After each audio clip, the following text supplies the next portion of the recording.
പശ്ചിമ ബംഗാളിലെ തോൽവിക്ക് പിന്നാലെ തൃണമൂൽ കോൺഗ്രസിൽ പൊട്ടിത്തെറി. മമതാ ബാനർജി, അഭിഷേക് ബാനർജി തുടങ്ങിയ കേന്ദ്ര നേതൃത്വത്തിനെതിരെ ഒരു വിഭാഗം രംഗത്തെത്തി. അതിനിടെ കടുത്ത വിമർശനം ഉന്നയിച്ച 3 നേതാക്കളെ പാർട്ടിയിൽ നിന്ന് സസ്പെൻഡ് ചെയ്തു.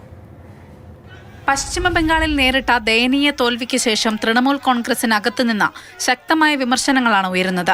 മുൻ മുഖ്യമന്ത്രി കൂടിയായ മമതാ ബാനർജിയെയും സഹോദരപുത്രനായ അഭിഷേക് ബാനർജിയെയും ലക്ഷ്യമിട്ടാണ് വിയോജിപ്പുകൾ തലപൊക്കി തുടങ്ങിയത്. വിമർശകർക്കുള്ള മുന്നറിയിപ്പെന്നോണം 3 നേതാക്കളെ 6 വർഷത്തേക്ക് പാർട്ടി അംഗത്വത്തിൽ നിന്ന് സസ്പെൻഡ് ചെയ്തു. പാർട്ടി വക്താവ് റിജു ദത്ത എക്സ് ഹാൻഡിലിൽ പോസ്റ്റ് ചെയ്ത വീഡിയോ ബംഗാൾ രാഷ്ട്രീയത്തെ ഇതിനോടകം ചൂടുപിടിപ്പിച്ചു കഴിഞ്ഞു.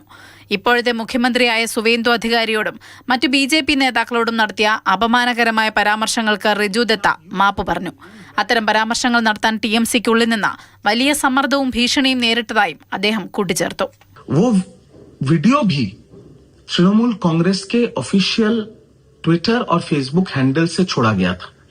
मैंने वो वीडियो व्यक्तिगत तौर पे मेरे घर पे बैठ के भी नहीं किया था, ना ही मैंने व्यक्तिगत अपने सोशल मीडिया से उसको छोड़ा था. और सारे देश में जो काम मैंने पार्टी के प्रवक्ता के तौर पे किया था, पूरा इल्जाम और पूरा जिम्मेदारी मेरे अपने सर पे आ रहा है. മുൻ ക്രിക്കറ്റ് താരം കൂടിയായ മനോജ് തിവാരിയും വെളിപ്പെടുത്തലുമായി രംഗത്തെത്തി.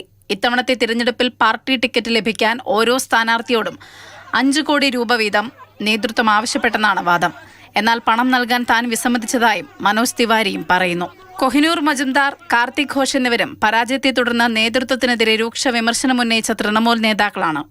News desk, Mathrubhumi news.